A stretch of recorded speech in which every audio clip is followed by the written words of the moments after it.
Welcome to another week of the Tuck Shop podcast. I'm Matt Cernell, of course, as always, coming to you from the campus of the University of Pittsburgh at Johnstown. Had a great last week or so. We got through finals week here on campus. Had an amazing graduation event. Great to see all the happy graduates and their family. Had an amazing speaker for the graduation speaker. An amazing presentation by everyone involved.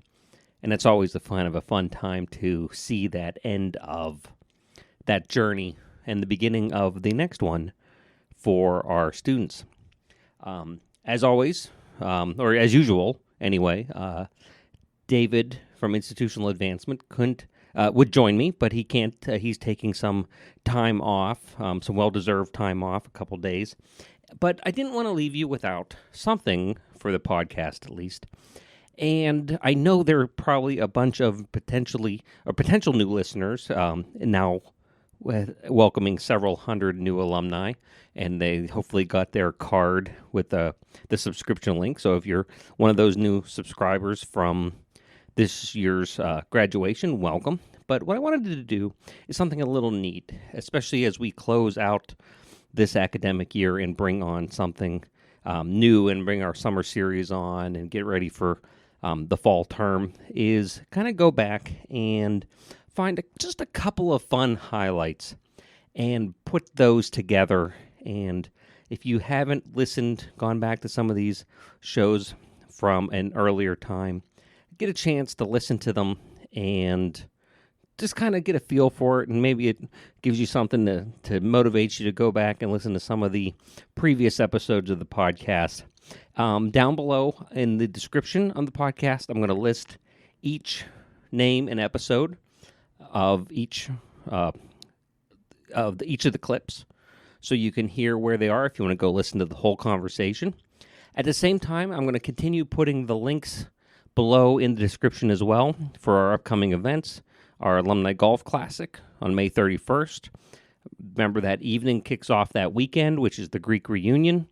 If you want to register and attend, including the opportunity to stay overnight on campus, relive what it was like being in a dorm, kind of a neat opportunity there. And all kind of other cool things. Make sure you have opportunity to reach out to us. I'm going to put David and I's contact information down below. If you need something from Institutional Advancement, reach out to David. If you have an idea for the show or think you have a great story, we're going to actually hopefully have in the next week or two one of our first alumni who said, I'd like to be a part of this, and we're real excited to have that coming. So I am going to welcome the new listeners. I'm going to thank everyone who's continued to listen with us and be part of this show.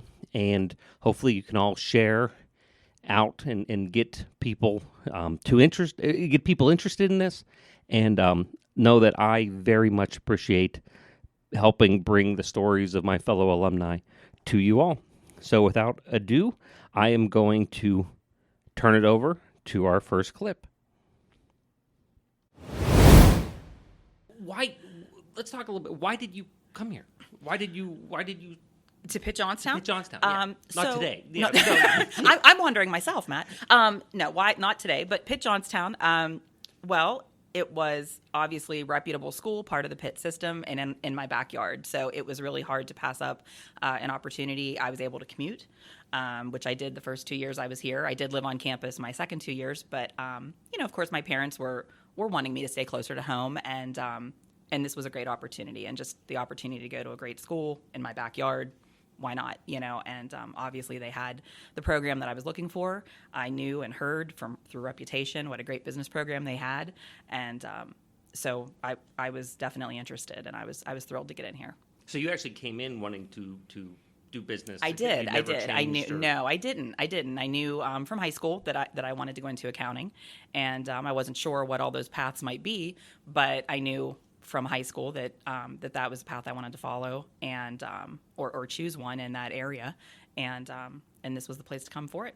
I'm so grateful. Where did that path then after you hit Johnstown? So while I was here, my focus was in accounting, and I had a wonderful advisor, George Letcher, And but really, all of the professors in the business program were just super supportive. I was close with all of them. Deb Zakreski, who's still here teaching, Ray Thompson, Larry Byerly, Mrs. Becker, Janet Becker. So a wonderful, wonderful group here. Even reaching out into marketing and management, Ron Vickroy and John McGrath. I mean, just all so supportive and such a great group in the business department, from management to marketing to accounting and finance. So they guided me, but George Letcher was a terrific mentor, and he kind of guided me to the larger firms in Pittsburgh. That was kind of the focus, was to try to get into one of the big 6 accounting firms, CPA accounting firms in Pittsburgh. Well, they're national firms, but the local area to go would be Pittsburgh there. And so that's what I did. So that was my focus, and I started at Deloitte & Touche in Pittsburgh, and I was there for about 2.5 years right out of college. And then I moved back home and started for Dennis Kotzen CPA right here locally, and that's where I still am. And that has progressed. You actually are what would the technical term be? So I'm a shareholder. I'm a shareholder, partner, yes. So, yeah, actually, my coworker, my partner, Brenda Plosky, and myself, we bought Dennis out when he retired. Dennis Kotzen retired in 2016, and we bought the practice from him. So now I'm a co-owner with my coworker, Brenda, and we have a firm right here in Richland.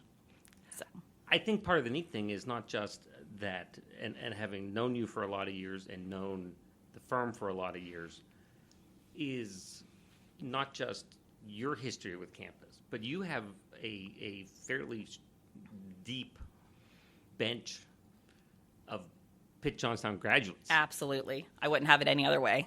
I'm biased to Pitt Johnstown always, and I'm biased to their grads. So, and that's taking nothing away from my partner Brenda, who's an IUP grad, and she is wonderful. And that's nothing against IUP, but I'm always going to try to vote for those Pitt Johnstown grads at our firm.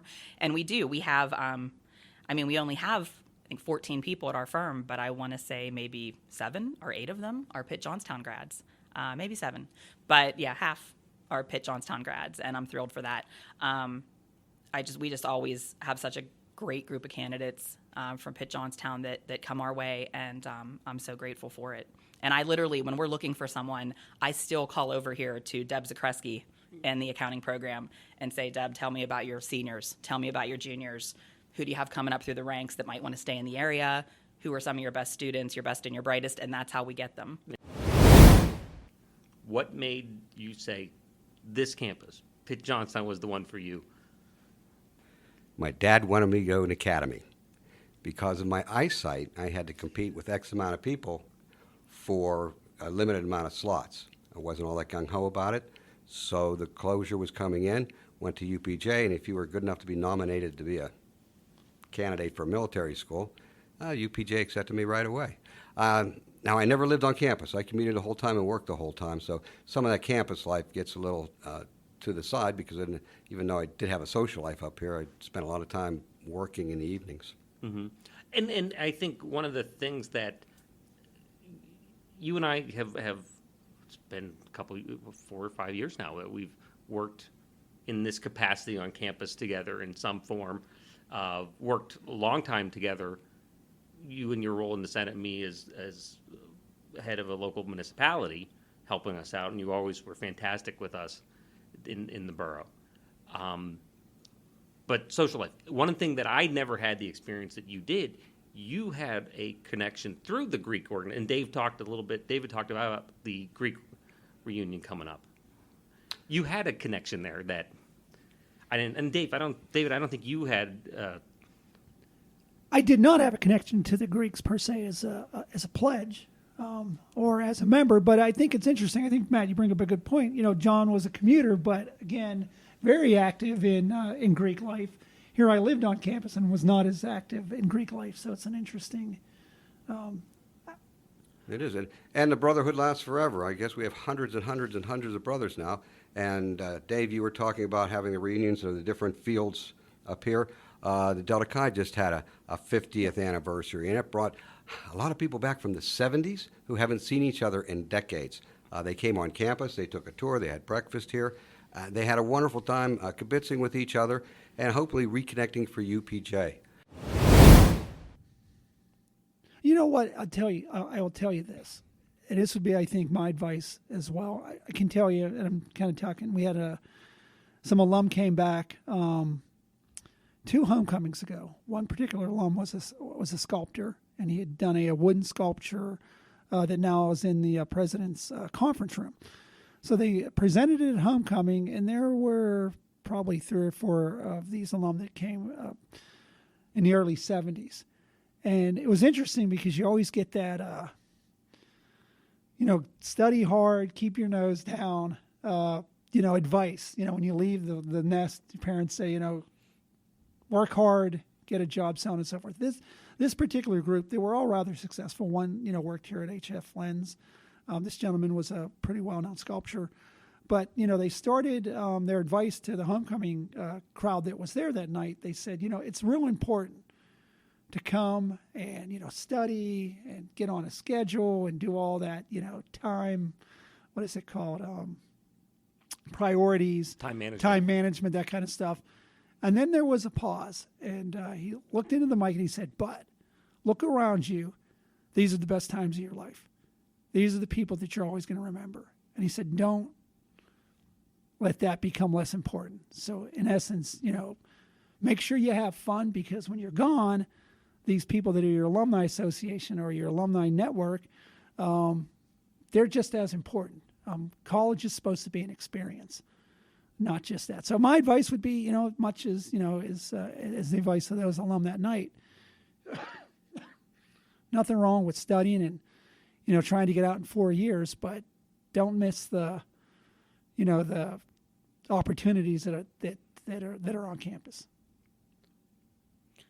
I would somewhat reiterate that, but I would also say, if as a commuter, don't feel like you're less than because you don't. So I never did all that stuff. Excuse me. I worked on campus. Where'd you work? I worked in the Natural Science Division office when it was at the time there were 2. It was the one down in ENS with Nancy Bernberg. And when I started, Alan Teich, and then at one point Chuck Hinderlater. Mm-hmm. But I never felt that need. But at the same time, so I just think, don't feel like you're less than a quote unquote normal college student because you don't feel that need to do it. Because you want to live at home. You come here because you want to commute. You want to live at home. You want to, maybe save a couple $1,000s a year. But don't be afraid to expand out, or date someone who for some reason is a geography major, and you get stuck being a participant in the geography club. This I was heading down that path because you did, and because you're an accounting major, you end up as the club treasurer because nobody else wants to do math. I typically would go down a path of what's a cool memory from that, but I can't imagine there isn't a year or an event that you don't think back on and saying. Seeing the smile on people's faces, like the skills students, or, nowadays, just, simple kids' faces, the innocence of, just spreading the joy. These kids aren't thinking about bills nowadays. They're not thinking about, wars going on. Although, for one, I did have a letter to Santa already. Letter to Santa asked me if I could end the war overseas, and there's just some things you can't do, and you have to tell them, that's out of my control. I saw we had a letter here. This note BS from Dave. He's asking if any student or any kid has ever peed on my lap. I'm going to have to say no. I didn't have any kid pee on my lap, but I will say I have had a kid fart on my lap while I was at the dance studio. We got up for a group picture, and I felt a little vibration, and just she turned up and looked at me, and she said, "I'm sorry, Santa." And that was just a one in a lifetime. One thing that I think is also very evident from your time coaching is that, and I certainly see it in my role outside of the alumni on campus, is the wrestlers also are really good students. Has that been something that what emphasis have you placed upon that from the academic side as well? Well, we try to emphasize the whole person, So, in fact, I just talked last night. My talk to the wrestlers was, you have different circles in life. You have your athletic circle, and you have to spend time there. You have your, family circle, your friends, and you have an academic side, spiritual side. There's different circles in your life that you need to spend time in, and whatever circle you're in at that moment, then you spend time and you put yourself into that circle. So obviously you're coming to school for two things. I talked to them right from the beginning. Two major things is one is academics, and second is wrestling. So we emphasize academics because it's one of those things that that's what you're going to end up doing the rest of your life. Mm-hmm. And plus, you want to be good at doing anything that you're doing. I tell my guys, hey, if you're taking out the garbage, be the best person taking out the garbage. So when you're in school, when you're in class, then that's practice. And you're gonna be the best you can in practice. You want to be a national champion, All-American? What do? You come a little early for practice. You stay a little late. You put extra time in. Well, that's the same thing. You want to be a good student? Well, this is how good students do it, And they go to class. They're prepared. They pay attention. They ask questions. They put time in before class, after class, and other times of the day. So always wanted to emphasize academics because we all know that that's the number one thing you're here for, and that's where you're going to have your job and things like that. So we kind of went through all the. When we get the grades out every year, we always go through, and I always talk to the guys about, hey, look at this guy's getting and what you're getting. I mean, we have so many good students. I have one student right now that is he not only gets all A's, he gets all A pluses, and he's taking 17 credits in engineering. Wow! And we have so many engineers on the team.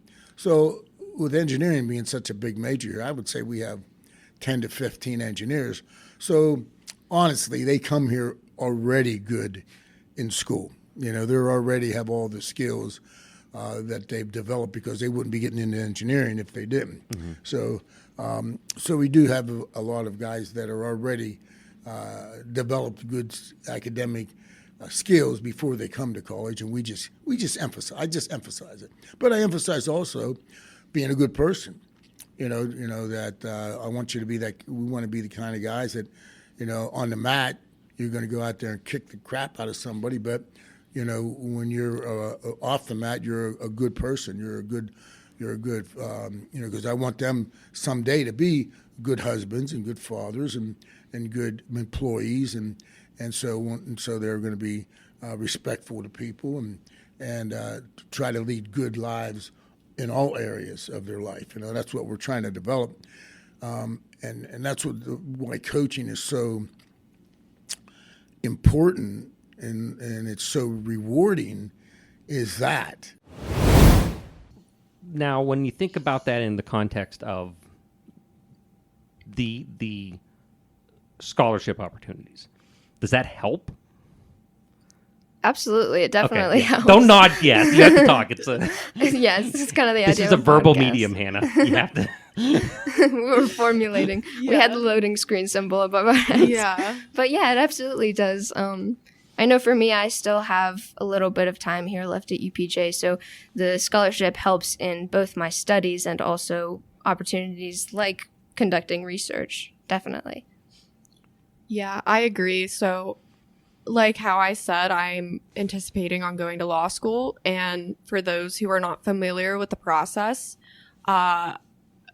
the University of Pittsburgh does not pay for me attempting to take my LSAT or the courses I have to take to accompany that. So the scholarship that I specifically got from the alumni, it was reimbursed back into my potential education for the upcoming years, which was greatly appreciated because it was very expensive. But in addition to that, the research that I've been performing is going to, and it has benefited me with the scholarships I am now still receiving from law school. So it's more of a positive feedback loop for me. I mean, that's it. You said, I mean, where does the money go? What happens to it? I mean, you see right here where it's not just a number on a piece of paper. And it makes, I guess, me feel good and should make all our listeners feel good that it, you know, I feel that it's very appreciated and you can see where it's practically being applied rather than don't know what I did with the money. So Yeah. that's good to hear. Yeah, we're very, very thankful for your help in our future, Yeah. for sure. I genuinely don't think I would have been able to even take my LSAT prep courses. Those things are expensive, like $300 to $400 a month. Yeah, so it was very, very appreciative that I was able to go ahead and use that money to put back into my education again. The Tuck Shop podcast is recorded live on the University of Pittsburgh at Johnstown campus. Update your contact information with us by visiting johnstown.pitt.edu/alumni. Connect with us online via Facebook and LinkedIn, or consider donating to the university at give2, that's giveto.pitt.edu/giveupj.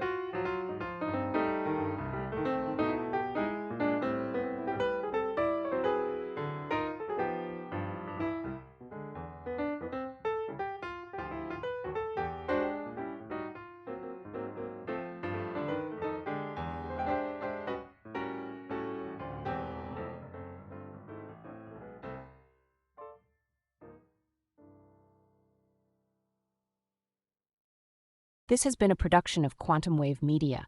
Views expressed do not necessarily reflect the opinion of the University of Pittsburgh at Johnstown.